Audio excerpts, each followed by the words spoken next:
The Independent National Electoral Commission has said that over 86,962 permanent voter cards are yet to be collected by their owners in Bauchi State as of June this year. Resident Electoral Commissioner for Bauchi State said this ahead of the 2019 general election. So far, 6,524 have been collected across the 20 local government areas of the state from the data we got from them. If you check, you'll see that it is only a fraction of the cards that have to be collected. So this is urgent on everyone there to try to see that those PVCs are collected as at this time. In the meantime, though, the political climate in Bauchi is getting more interested, with candidates having the huge task of wooing voters to rally behind them. Joining me from our Abuja studios is the governorship candidate of the People's Democratic Party, Bala Muhammad, who was a former minister of the FCT. And indeed, Ali M. Ali, he is the special advisor to the incumbent governor of Bauchi State, popularly called MA. Thank you both, gentlemen, for coming on State of the Nation. Let's begin with the primaries that saw the emergence of Governor Abubakar Mohammed as APC governorship candidate. Mr. Ali, while some have believed that process was fraught with a high degree of irregularities, others say that the party primaries didn't hold at all in the first place. What's your view on that? Well, thank you very much, Gimba, for having me in the program. So I thank you very much. And once again, well, you see, it depends how you look at it. Some would say, naturally, in any contest, there will be losers, there will be winners. And more often than not, losers would say that, especially sore losers, you know, there are losers and there are losers. Sore losers would say, really, it was fraught with irregularities, but this was an election conducted in the open, supervised by national officers of the APC, and which returned a very clean result. So depending on how you look at it, some, naturally, like I said, losers will see it as irregular. So losers, especially, will say it was manipulated. But all said and done, the winner eventually emerged, who graciously also extended the hand of friendship to those who lost in the election. And let me just quickly go back to history.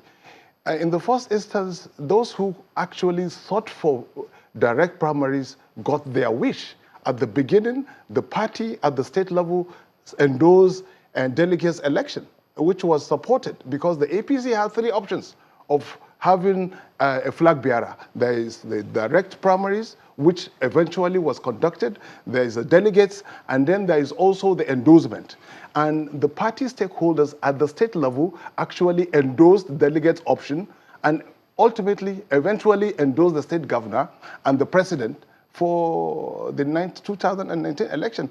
But those who, some say, nay, no, we want the direct primaries. Well, the government and the governor say, okay, let's go for direct primaries.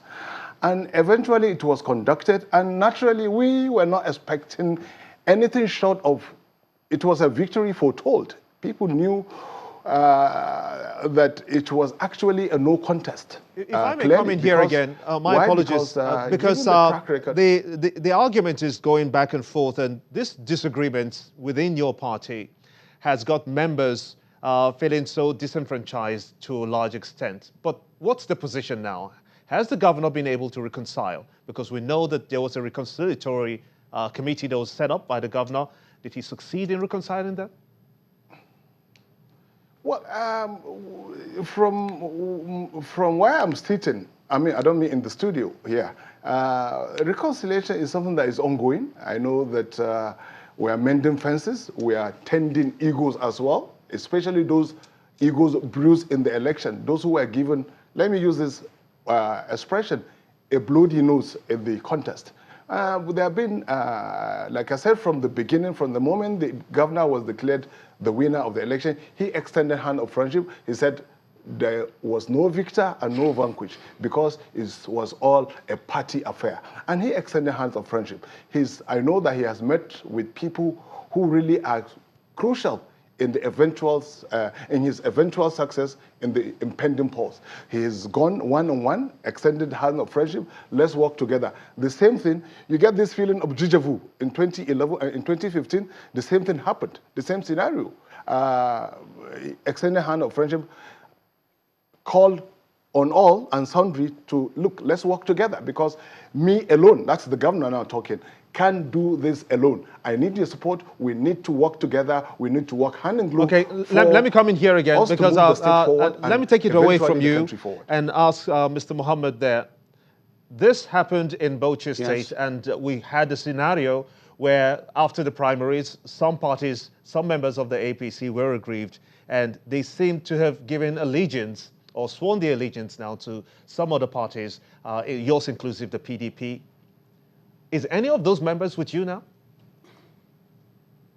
Yes, there are so many of them with us, Gimba. Thank you for the opportunity. And I wish the governor were here himself. My younger brother, Ali, I don't think he can take the brunt. But be it as it may, it is a delegated responsibility and he has to do it. I would wish that he were here and would discuss these issues as senior members of our stakeholders in the Bauchi project. Because Bauchi is not only an issue of politics, but issue of governance. And of course, you have said it all, the whole primaries of the APC was fraught with a lot of irregularities to the extent that most people left. And today, this is affecting us seriously because the assembly remained closed only at the time when the budget was to be taken. Most of the assembly members that are incumbent have joined the other parties. We have had a series of discussions with them. And of course, it appears to be a trend in APC. But I wouldn't blame Ali for his own very calculated answer on this issue, because everybody knows that Bauchi is in disarray. There is a problem of governance. Even the National Assembly members are not on the same page with the government of the day. There is no stakeholder, whether he is working in the cabinet of President Buhari or is working elsewhere as a member of the APC emanating from Bauchi, that is at the same pace with the governor. That shows recklessness. That shows that shows mediocrity, and that shows that there is no governance, no synergy. Now, APC in Bauchi, just before I toss it over to Ali, APC in Bauchi has been largely fortified, no doubt about that, by the defection of the former governor, Issa Yuguda, from the PDP to the APC. Now, at the same time, Yakubu Dogara, the House of Representatives, has indeed moved from the APC to the PDP and is seen as one who wields a great deal of political influence, and as such could render any defection to the APC in the state inconsequential. Will that be a fair analysis? Let me start with you, Mr. Mohammed. Yes, I think it's a very fair analysis because in politics, it is so surprising people who really benefited so much from PDP dump the PDP. And of course, Issa Iguda was my mentor and my boss, but he has his opinion. And of course, politics is local and contingent of perception, scenarios, calculations, and what have you. But as you said, if we lost Issa Iguda in PDP, we have gotten number 4 person in the country and one of the most articulated person who has really shown that, yes, he is somebody of matured mien, somebody who has represented Bauchi very well in the parliament. And of course, you can see the enormity of his influence. He has he has given us an added impetus in terms of being together, because in PDP there is no rancor, there is no mistrust, there is no suspicion, there is nothing that is divisive, no dichotomy. And his coming in has given us an added impetus to move forward and take over the reign of leadership, because to us there is no government. Ali, let me get your thoughts on this. Does this in any way reduce the strength of your party, considering that such a big name like the Yakubu Dogara himself has moved away from the APC to the PDP? Meanwhile, you have gained Issa Yuguda, who is equally a very prominent name in the politics of Bauchi. Is that question for me, Jimba? Yes, Ali, that's your question. Is it for me, sir? Yes, it is. It is for you. Go ahead and answer it. Okay. Yes, I don't think it has. No, the question is for you, Mr. Ali. Mr. Ali, I'm asking you the question now. That okay, the question is for me. Yes, well, Ali, I'm asking you. Okay. Well, let me say that if you look at it, yes, number 4 citizen is very influential, certainly in the national pecking order, yes. But then, you see, all politics is local. I don't think that his defection to the PDP would, he has all but defected all this while. In the last